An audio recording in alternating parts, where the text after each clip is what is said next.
Hello, boys and girls. How are you? My name is Diane Gibson, and I'm one of your city councilors here in Albuquerque. And I am so honored to be here and be able to read you a story today.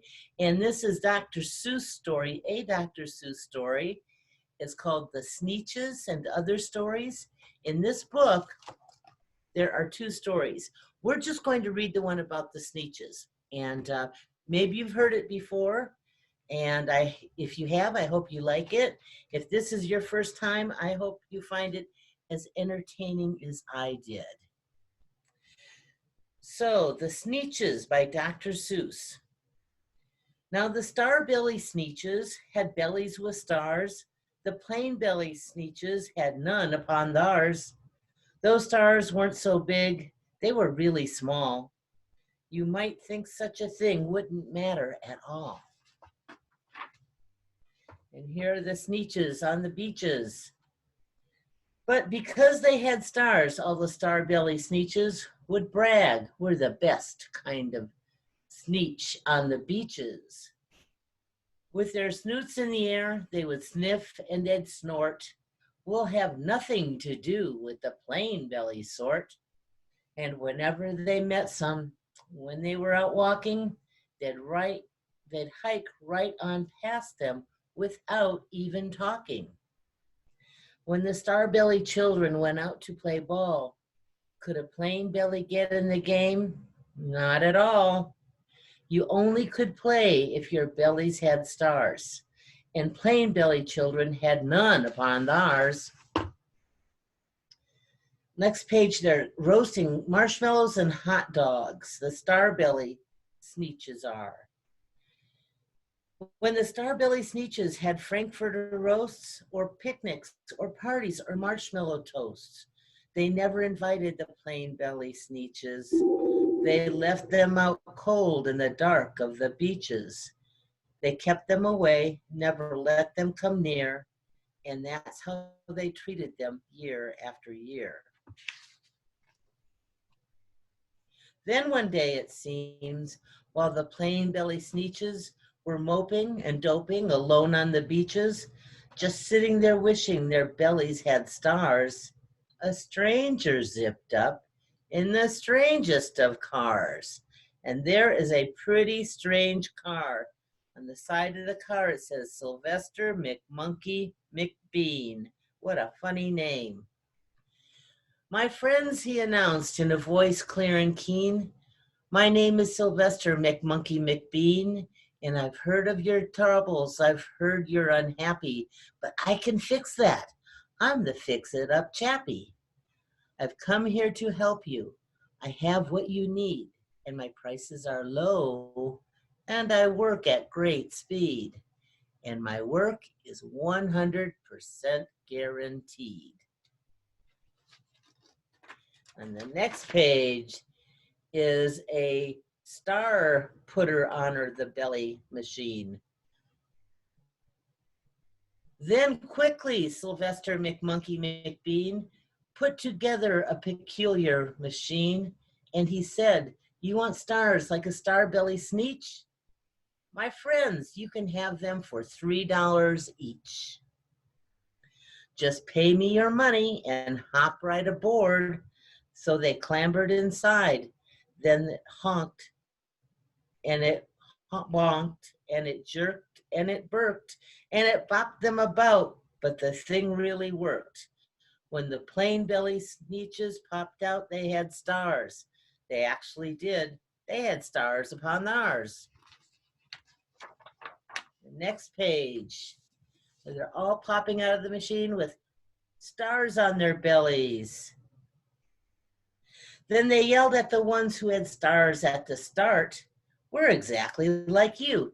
You can't tell us apart. We're all just the same now, you snooty old smarties. And now we can go to your Frankfurter parties.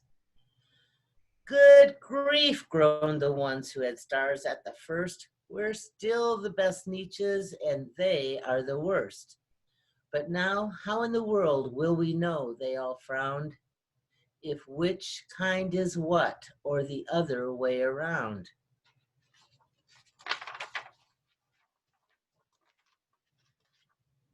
Then up came McBean with a very sly wink, and he said, "Things are not quite as bad as you think. So you don't know who's who. That is perfectly true. But come with me, friends. Do you know what I'll do? I'll make you, again, the best Sneetches on beaches. And all it will cost you is $10 eaches." This is getting expensive.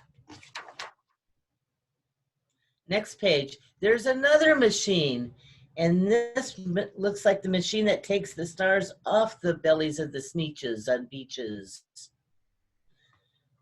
"Belly stars are no longer in style," said McBean. "What you need is a trip through my star-off machine. This wondrous contraption will take off your stars so you won't look like Sneetches who have them on theirs." And that handy machine worked very precisely, removed all the stars from their tummies quite nicely. Then, with snoots in the air, they paraded about, and they opened their beaks, and they let out a shout. "We know who is who, now there isn't a doubt. The best kind of Sneetches are Sneetches without." Then, of course, those with stars all got frightfully mad. To be wearing a star now was frightfully bad. Then, of course, old Sylvester McMonkey McBean invited them into his star-off machine. Then, of course, from then on, you can probably guess, things really got into a horrible mess. Oh, and that does look like a horrible mess. All the rest of that day on those wild screaming beaches, the fix-it-up Chappy kept fixing up Sneetches. Off again, on again, in again, out again. Through the machines they raced round and about again, changing their stars every minute or two. They kept paying money, they kept running through, until neither the plane nor the star bellies knew whether this one was that one, or that one was this one, or which one was what one, or what one was who. What a complicated mess.